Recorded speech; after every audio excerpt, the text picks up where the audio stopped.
Olá, pessoal, tudo bem com vocês? Na aula de hoje, daremos continuidade ao estudo sobre reações em alcenos. Na aula passada, nós falamos sobre os mecanismos das reações de adição de haletos de hidrogênio, de água, de álcoois, de ácido sulfúrico em alcenos. Falamos sobre a regra de Markov-Nikov, regioseletividade, por que ocorrem mecanismos anti-Markov-Nikov, a estabilidade de carbocátions, a possibilidade de rearranjos e também sobre a adição de brometo de hidrogênio via peróxidos, né, que acontecem no mecanismo anti-Markov-Nikov.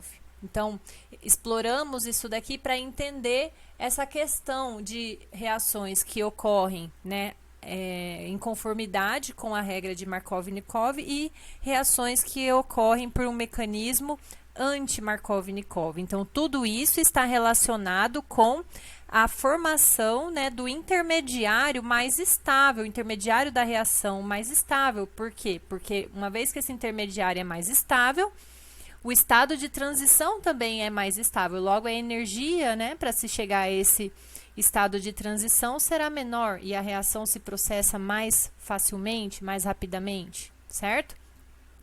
E deixei de tarefa para vocês lerem esse item 5.19 do livro Química Orgânica da autora Paula Bruce, né, no volume 1, que trata um pouco sobre a estereoquímica das reações de adição de haletos de hidrogênio, certo? Hoje nós vamos falar um pouco sobre adição de halogênios aos alcenos. Os halogênios bromo e cloro se adicionam a alcenos. A reação de bromação na presença de tetracloreto de carbono é, inclusive, uma reação que diferencia alcanos de alcenos e alcinos. Isso porque a adição dessa solução de bromo em tetracloreto de carbono em alcanos gera essa coloração acastanhada. Por quê? Porque a solução de bromo é castanha e como não acontece reação com o alcano, a solução resultante fica colorida pela presença do bromo molecular aqui na solução. Quando essa solução de bromo é adicionada ao alceno, ocorre o consumo do bromo. Ele reage com o alceno, ele é adicionado ao alceno, de modo então que a solução permanece com a cor, né, com a coloração do alceno que estava aqui no tubo de ensaio, né? Não, o bromo é consumido, então fica transparente imediatamente. Então, a reação de adição que acontece é essa mostrada aqui.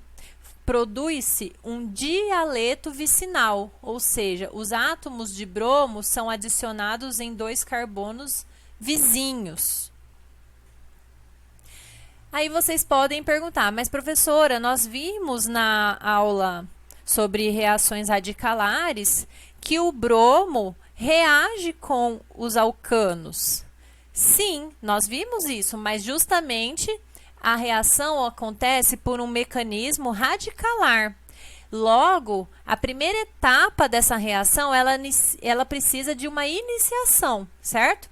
Então, essa iniciação ocorre na presença de calor ou de radiação ultravioleta, que é a energia necessária para que aconteça a quebra homolítica da molécula de bromo em dois radicais bromo, certo?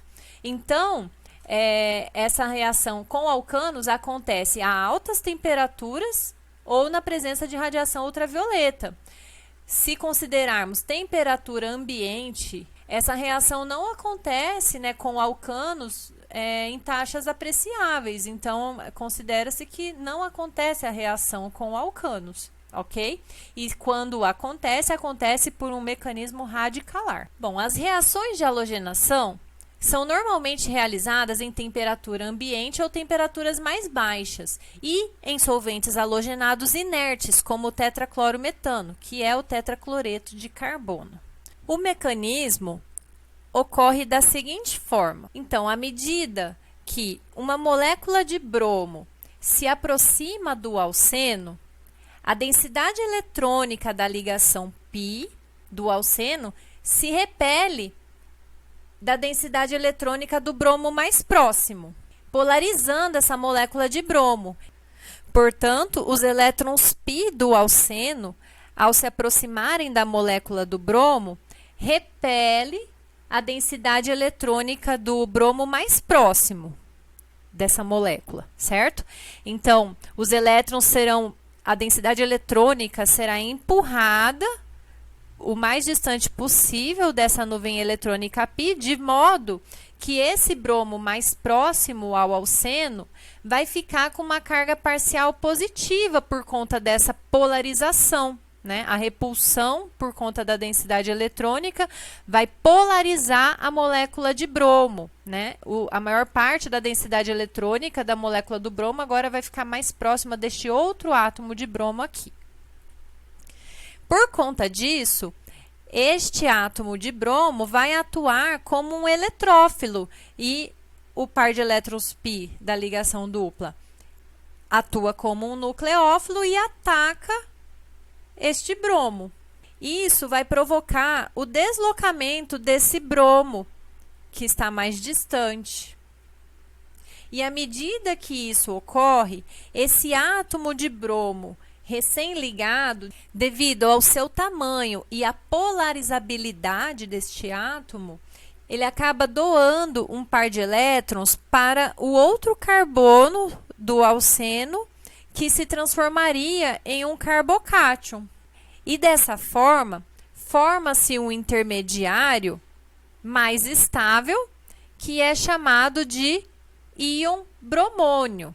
Então, percebam que quando o par de elétrons π ataca o bromo eletrofílico, esse outro bromo sai com o par de elétrons. E, ao mesmo tempo, este bromo eletrofílico, à medida que vai se formando a ligação carbono e bromo, como ele é um átomo grande e polarizável, um par de elétrons dele atua também, ao mesmo tempo, como uma espécie de nucleófilo e ataca o outro carbono que já estava se tornando positivo, né, pela quebra da ligação π, e que se transformaria em um carbocátion, mas ele não chega a se transformar em um carbocátion, né? Forma-se esse intermediário, que é o íon bromônio.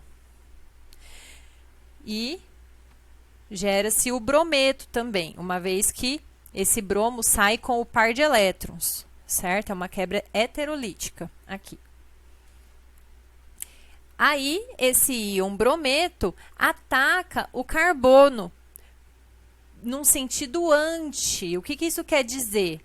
Se esse íon bromônio, né, se esse anel com o bromo se forma na face inferior nesta molécula, o brometo vai atacar pela face superior.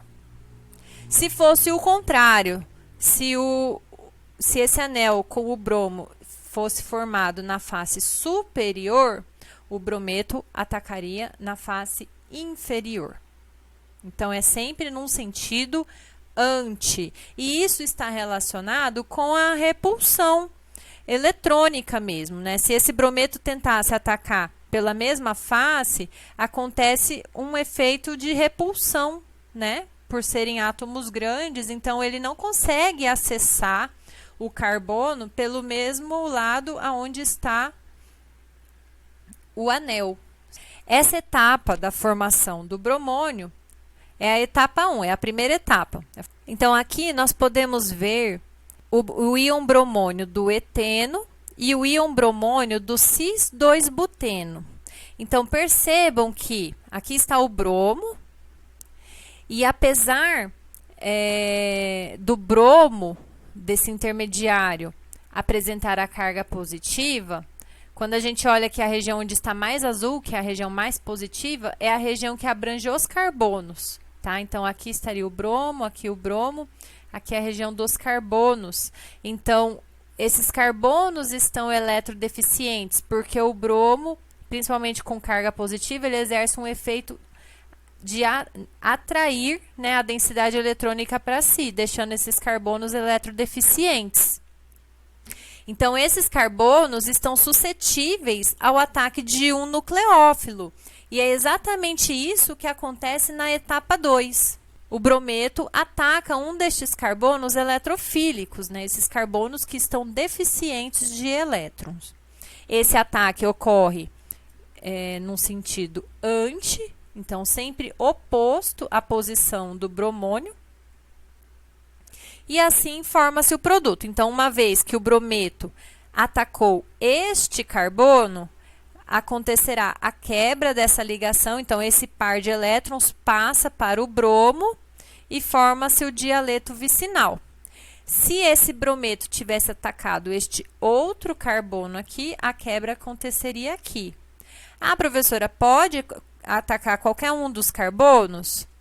Depende se esse alceno é simétrico, ou seja, apresenta os mesmos substituintes dos dois lados. Então, daí nessa situação, o brometo atacaria os dois carbonos indiscriminadamente. Agora, se nós tivermos substituintes diferentes, nós vamos ver que a situação muda um pouquinho. E aí, o brometo vai ter uma preferência por um ou outro carbono que vai estar relacionada com a estabilidade do intermediário. Nós veremos isso adiante. Então, essa daqui é a etapa 2, né? A etapa do ataque do brometo ao intermediário bromônio, do íon bromônio, formando o dialeto vicinal. O produto da primeira etapa da reação não é um carbocátion. Ele é um íon bromônio cíclico, porque a nuvem de elétrons do bromo está suficientemente perto do outro carbono sp2 para formar a ligação.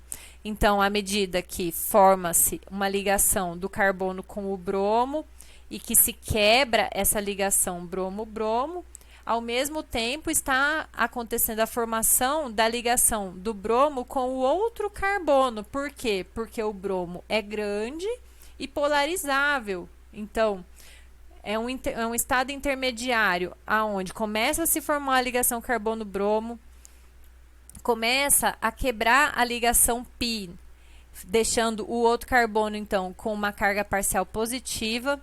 Aí, o par de elétrons do bromo consegue, portanto, estabelecer uma ligação carbono-bromo aqui e, ao mesmo tempo, começa a romper essa ligação bromo-bromo para gerar o íon brometo.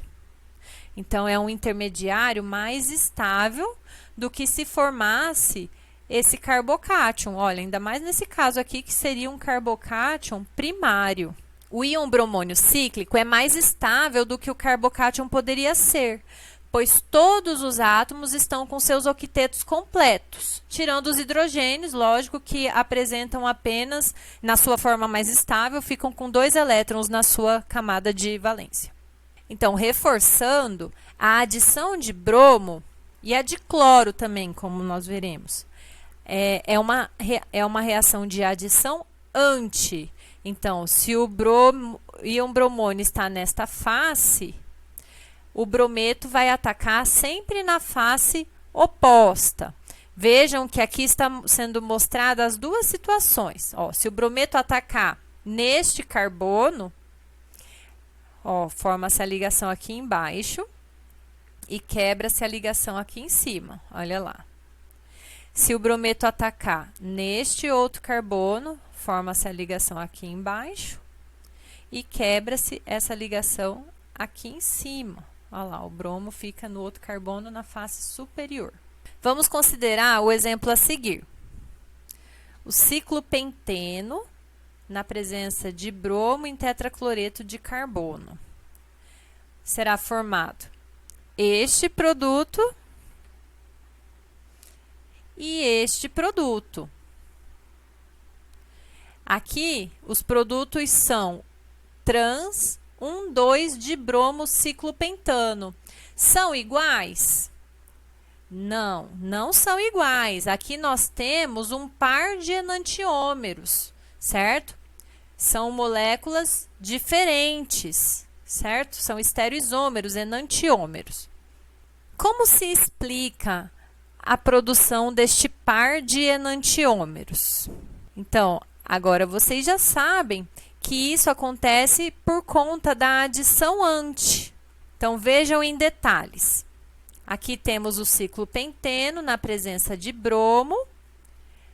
Ocorreu aqui a formação do íon bromônio. Então, aqui está considerada a formação desse íon bromônio pela face inferior. E, portanto, o brometo vai atacar pela face superior. Vejam que esse alceno é um alceno simétrico, ou seja, dos dois lados existem os mesmos substituintes. Então, em questão de estabilidade, de qual carbono vai ser mais suscetível ao ataque do brometo, vai ficar igual, porque os substituintes são iguais, então o intermediário também vai ser, em nível de energia, né, vai ser igual. Então, o brometo pode atacar este carbono, representado aqui na seta verde, e, consequentemente, quebra essa ligação carbono com o bromo, com essa carga positiva, né? Então, quebra a ligação aqui. Então, olha lá. Nesse caso, é o produto aqui de baixo, em verde, né? Então, ó, o bromo ataca por cima, veja que ele está aqui em cima. De modo, então, que vai se quebrar essa ligação carbono-bromo e esse hidrogênio vai ser empurrado para baixo, né? Uma vez que o bromo está atacando por cima, o hidrogênio é empurrado para baixo. Então, forma essa estereoquímica aqui nesse carbono. E aí, no outro carbono, vai acontecer o quê? Ó, com a quebra da ligação, ó, esse bromo, essa ligação carbono-bromo está para baixo, olha lá. E a carbono e hidrogênio fica em cima mesmo. Agora, seguindo a seta em vermelho, o brometo vai atacar por cima e vai empurrar o hidrogênio para baixo. E a ligação do carbono com o bromo quebra. Consequentemente, essa ligação carbono-bromo vai ficar para baixo e o hidrogênio permanece para cima. Então, tem diferença dessa estrutura química para essa estrutura química? Sim, tem diferença, porque elas são imagens especulares não sobreponíveis. Então, elas são substâncias diferentes, tá? É um par de enantiômeros que é formado como uma mistura praticamente racêmica, né? Uma mistura racêmica, porque a probabilidade do brometo atacar este ou este carbono é a mesma. Além disso, deve-se levar em consideração que pode acontecer o oposto, né? O bromônio pode se formar na face superior e, nesse caso, o brometo vai atacar pela face inferior. Os produtos gerados serão os mesmos. É por isso que não precisa mostrar as duas situações para este caso aqui, tá? Então, por exemplo, ó, se esse brometo atacar por baixo aqui, ele vai ficar embaixo, então vai gerar esse produto aqui, ó. Ele vai ficar embaixo, esse hidrogênio será empurrado para cima e essa ligação carbono-bromo vai ser quebrada. E aí, aqui, a ligação carbono-bromo vai ficar para cima e o hidrogênio para baixo. Agora, se o brometo atacar por baixo aqui neste carbono, ele vai ficar embaixo, o hidrogênio vai ser empurrado para cima. Com a quebra dessa ligação carbono e bromo, esse bromo vai ficar ligado neste carbono em cima e o hidrogênio permanecerá lá embaixo. Aqui, mais um exemplo agora com o ciclo hexeno. Olha só que interessante. Então, aqui os carbonos, ó, 1, 2, 3, 4, 5 e 6. Com a adição do bromo, vai se formar o intermediário bromônio, aqui, entre os carbonos 1 e 2. O brometo gerado vai atacar por cima, aqui no carbono 1, olha lá, ele vai ficar para cima. E aí, a quebra dessa ligação carbono-bromo vai gerar o bromo aqui embaixo no carbono 2. Então, aqui o ciclo, o 1,2 de bromo ciclo hexano gerado está representado nas posições axiais, porque quando a reação acontece, ela acontece nessa orientação anti diaxial, certo?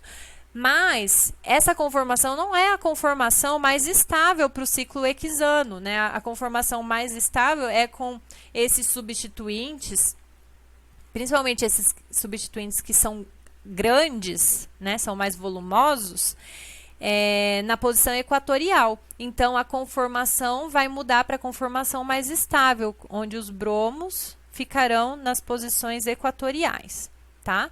Mas antes, a reação vai acontecer nessa conformação, gerando primeiro esse produto na conformação diaxial e depois ele muda para o conformero mais estável. Vamos considerar agora esse outro exemplo.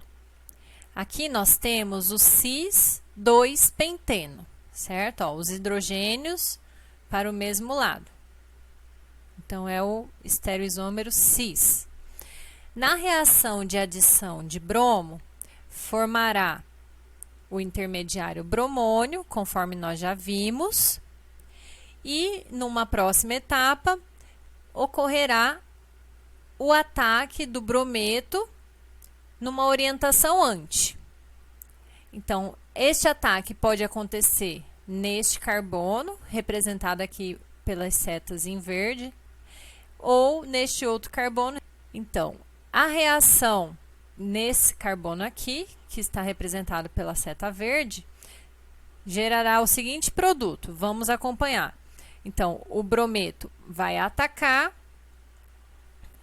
e aqui ele está representado, então, no plano. O hidrogênio que está para frente, continua para frente. O grupo metil que está para trás, continua para trás. Então, geramos aqui este carbono quiral. Quando se forma essa ligação carbono-bromo, quebra-se essa outra ligação aqui, né? O carbono não pode fazer 5 ligações. Então, com essa quebra da ligação, este bromo vai ficar ligado apenas a este outro carbono, como está representado aqui. Então, aqui está a ligação carbono-bromo. Veja que a orientação espacial dos outros substituintes deve ser preservada. Olha lá, ó. Então, esse grupo etil está para trás, aquele permanente para trás, o hidrogênio para frente. Mudando a representação, né? Aqui nós temos a representação, né, na fórmula em perspectiva. Agora, se desenharmos em Fischer, na projeção de Fischer, a gente vai chegar a essa estrutura aqui, né, que é a mesma. Então, veja, na representação pela projeção de Fischer, a cadeia carbônica fica na vertical. E a gente sabe que na representação de Fischer, a cadeia carbônica está para trás do plano e os substituintes aqui na horizontal estão para frente do plano. Então, a gente desenha essa molécula sabendo que ela está numa conformação eclipsada.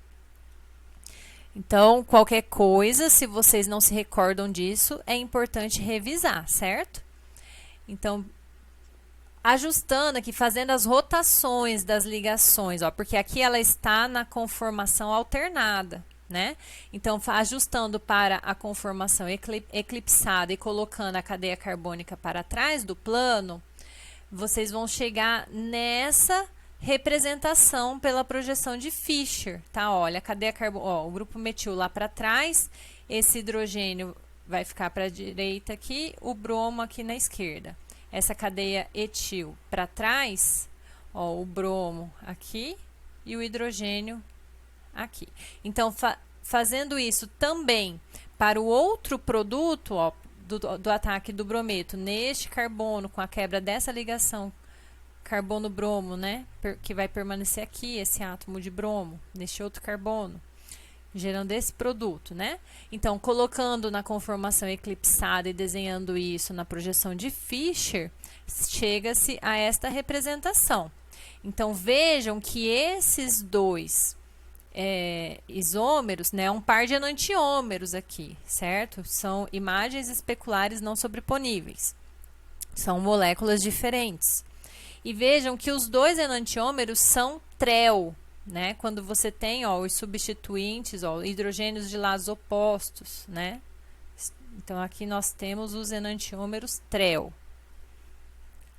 Agora, então percebam que a adição, né, tanto de bromo como de cloro num alceno cis vai gerar um par de enantiômeros trel, né, quando o produto dessa adição resultar na geração de 2 carbonos quirais, né? Então vai gerar os enantiômeros trel. Agora, para o alceno trans, como o ataque ocorre, né, numa orientação anti, os produtos obtidos, né, que é o mesmo mecanismo já explicado, né? Então, o ataque anti quebra a ligação, gera esse produto, preserva-se a orientação espacial dos substituintes, é importante não mudar, porque senão muda a configuração do carbono, né? Então, quando coloca isso na projeção de Fischer, fica mais fácil de perceber que se trata também de um par de enantiômeros e que são enantiômeros eritro, certo? Então, o alceno trans, na reação de halogenação, né, de adição de halogênio, bromo e cloro, quando gera 2 carbonos quirais, gera então como produto o par de enantiômeros eritro.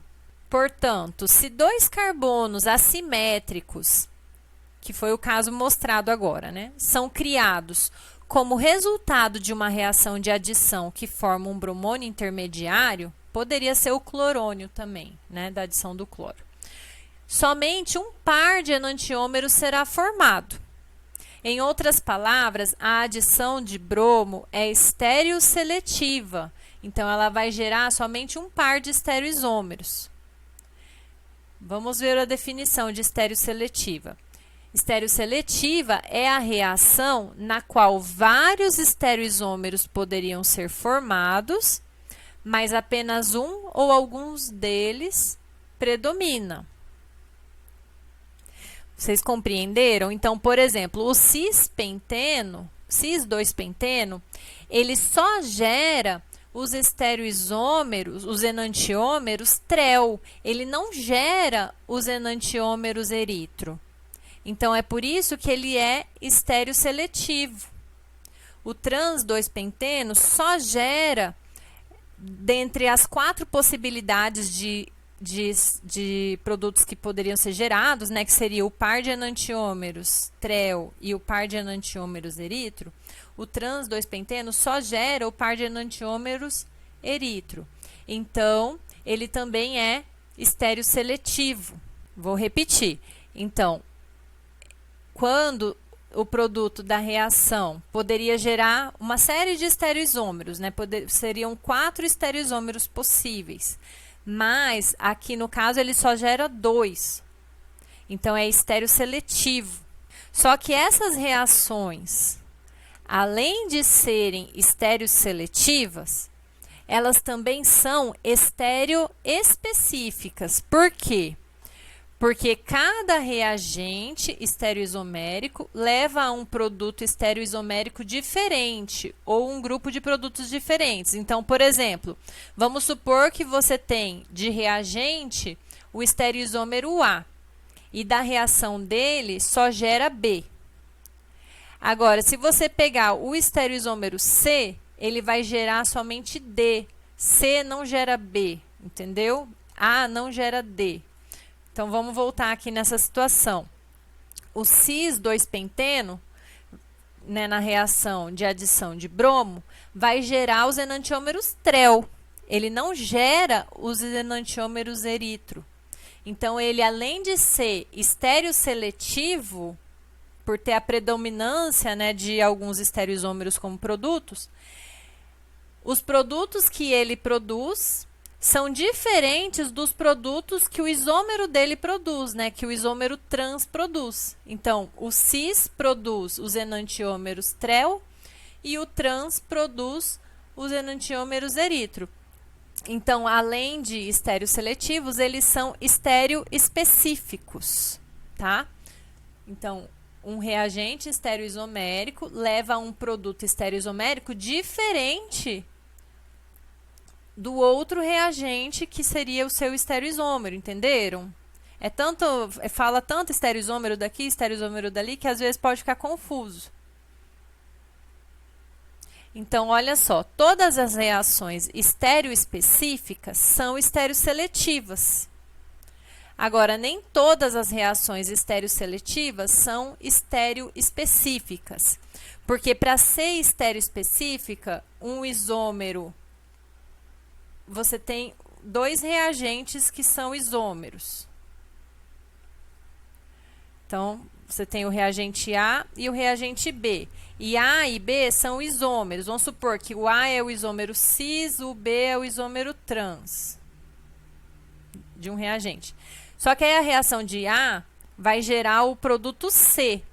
E a reação de B vai gerar o produto D. Então, este isômero gera um produto diferente deste isômero. Por isso que eles são estereoespecíficos, tá?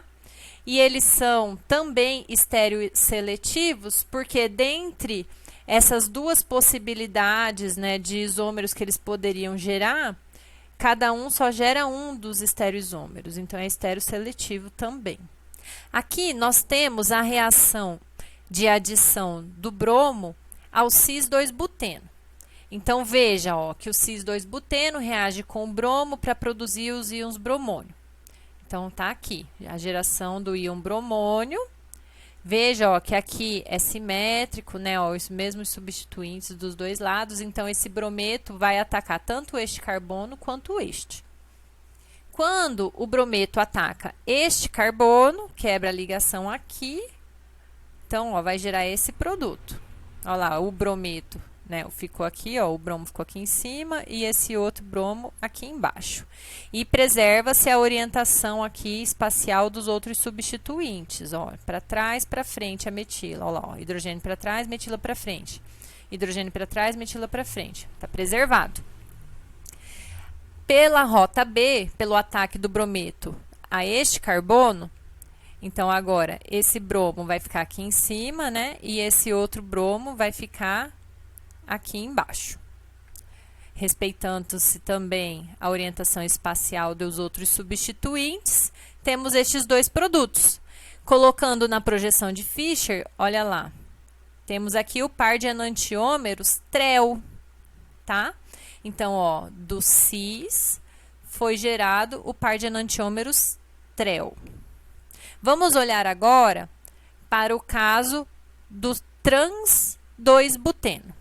Tá? Então, aqui temos o trans-2-buteno, a geração do íon bromônio, o ataque do brometo aos dois carbonos.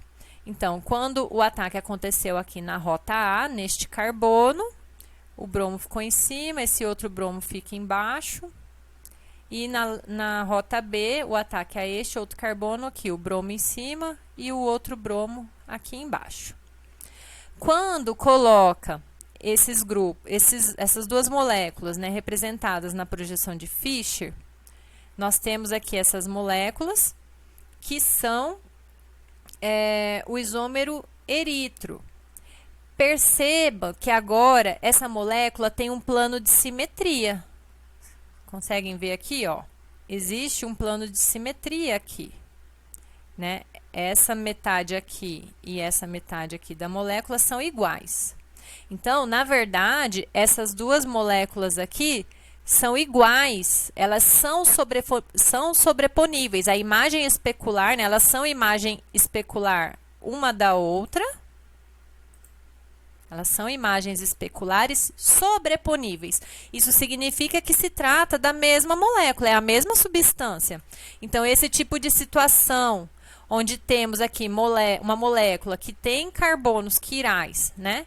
Só que a molécula é aquiral, né? Ela é um mesoisômero, tá? Então, aqui só existe uma substância, é uma molécula apenas, tá? Então, por conta da simetria.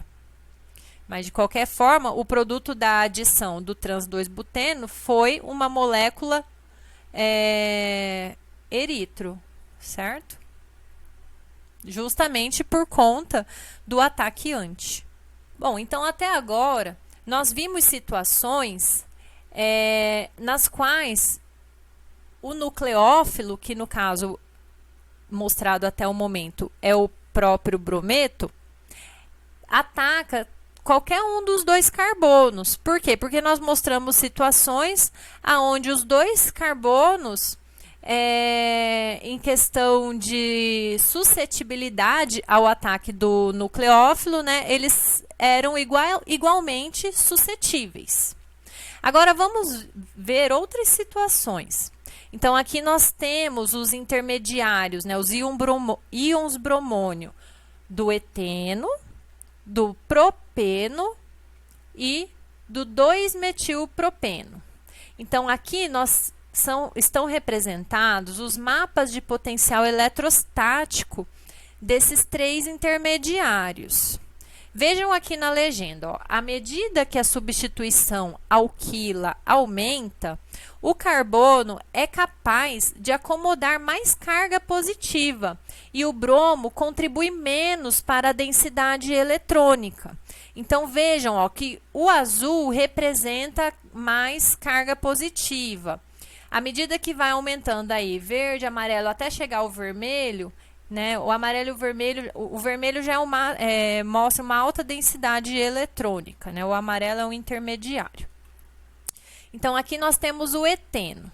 Aqui, a densidade eletrônica está mais distribuída. A gente percebe que o bromo, nesse íon bromônio, não está com uma densidade eletrônica tão grande, porque não está muito vermelho nessa região. Os carbonos também não estão tão positivos, não está tão azul nessa região aqui. E aí aqui nós já temos uma outra situação, ó, com um substituinte alquila. A gente sabe, né, que os grupos alquil, se a gente pensar em carbocátions, eles estabilizam carga positiva, né? Então aqui a gente já observa, ó, que aumentou um pouco o caráter de carbocátion desse carbono aqui do intermediário bromônio. Veja que aumentou a densidade eletrônica no bromo. Aqui parece que já ficou um pouquinho mais positivo. Então, é como se tivesse aumentado o caráter de carbocátion aqui nesse carbono, por conta da presença desse grupo metil que exerce um efeito estabilizador. Então, isso meio que permite, né, que esse carbono possa assumir mais a sua carga positiva, né, porque ele fica um pouco mais estabilizado pela presença desse grupo metil. Então, acaba que isso também aumenta a densidade eletrônica aqui no bromo. Então, é como se enfraquecesse essa ligação carbono-bromo aqui, né? A gente percebe isso pelo tamanho da ligação também. Veja que no eteno, ó, o tamanho das ligações carbono-bromo são iguais. Quando já tem o substituinte, percebam que o tamanho dessa ligação aqui já aumentou, né? O tamanho da ligação carbono-bromo já deu uma distanciada, certo? Olha lá, 2,17 angstrom para esse carbono, que se virasse um carbocátion, seria um carbocátion secundário, né? Aí, quando a gente tem esse outro intermediário bromônio aqui, ó, esse carbono que está ligado a 3 grupos alquil, na verdade, né? Então, se ele fosse um carbocátion, ele seria um carbocátion terciário, que é mais estável. Então, você veja que ele já assume mais, ó, já fica com uma carga parcial positiva mais intensa nele. Então, essa ligação carbono-bromo é mais enfraquecida. Ó, veja que aumentou também a densidade eletrônica no bromo. Então, é como se esse intermediário bromônio, desse tipo, né, de alceno aqui, que tem esses substituintes, né, diferentes. Ó, aqui são 2 hidrogênios ligados nesse carbono e aqui são 2 grupos metil. Então, um alceno assimétrico. Então, esse efeito das metilas que estabilizam esse carbono, né, permite, então, o enfraquecimento dessa ligação carbono-bromo nesse intermediário bromônio. Então, é como se esse bromônio fosse mais parecido com um carbocátion, né? E aí, esse carbono aqui, consequentemente, é mais suscetível ao ataque de um nucleófilo do que esse outro carbono, tá? A gente observa isso também pelos tamanhos das ligações. Ó, veja que a ligação carbono-bromo, desse carbono terciário, é bem maior do que as outras ligações, do que a outra ligação carbono-bromo aqui, tá? Então, aqui é uma ligação mais enfraquecida. Então, o nucleófilo será mais atraído para qual carbono? Então, na primeira situação, o nucleófilo é atraído igualmente para os dois carbonos. Já nessa situação 2, já existe uma preferência do nucleófilo por este carbono, que se fosse um carbocátion, seria um carbocátion secundário, né? E na situação 3, do 2-metilpropeno, né, do intermediário bromônio do 2-metilpropeno, a preferência do nucleófilo é por este carbono, que se fosse um carbocátion, seria um carbocátion terciário. Essa informação é relevante principalmente quando o nucleófilo não é o brometo, quando é outro nucleófilo, por exemplo, no caso da formação das haloidrinas, né, que é a adição de halogênios na presença de água. Então, veja aqui no mecanismo da haloidrina.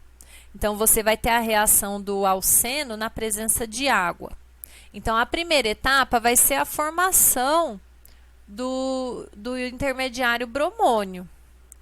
Então, aí gera-se o brometo no meio reacional. Só que como foi utilizada a água no meio reacional, você tem mais moléculas de água, ela se encontra em maior quantidade no meio reacional. Então, existe mais chance de uma molécula de água atacar esse intermediário do que dos íons brometo que estão em menor quantidade. E aí, esse ataque, ele poderia, né, se fosse um alceno simétrico, ele poderia acontecer igualmente em ambos os carbonos do intermediário. Mas no caso de um alceno assimétrico, esse ataque vai acontecer preferencialmente no carbono que geraria um carbocátion mais estável. Então, no caso, seria este carbono mais substituído, gerando aqui esse intermediário protonado, que apresenta, então, um hidrogênio bastante ácido, que é facilmente removido do meio, né? Sendo capturado pela própria molécula de água, gerando, então, a haloidrina. Então, veja que, nesse caso, o bromo vai ficar adicionado ao carbono ligado ao maior número de hidrogênios. Então, vamos considerar os estados de transição. Então, o estado de transição mais estável é aquele que lembra o carbocátion mais estável. Portanto, este carbono com maior caráter de carbocátion é que será atacado pelo nucleófilo, que nesse caso é a molécula de água. Então, veja que o ataque do par de elétrons do oxigênio da molécula de água a este carbono gera um estado de transição mais estável. Então, menor energia para se chegar a este estado de transição e, consequentemente, formação dessa ligação e quebra dessa ligação para gerar o produto. Aqui, o estado de transição será menos estável, pois o ataque vai acontecer num carbono que lembraria um carbocátion primário. Então, seria mais energético. Portanto, o estado de transição mais estável é alcançado ao se adicionar o nucleófilo ao carbono sp2 mais substituído, porque a carga parcial positiva estará no carbono secundário, nesse caso aqui, né, em vez de estar no carbono primário. Então, aqui teremos o estado de transição mais estável. Bom, pessoal, era isso sobre as reações de halogenação e formação de haloidrinas. Assistam mais uma vez essa aula, observem bastante essa questão da estereoquímica, da estereoseletividade e também da estereoespecificidade. E quaisquer dúvidas estou à disposição. Um abraço e bons estudos para todos. Até mais!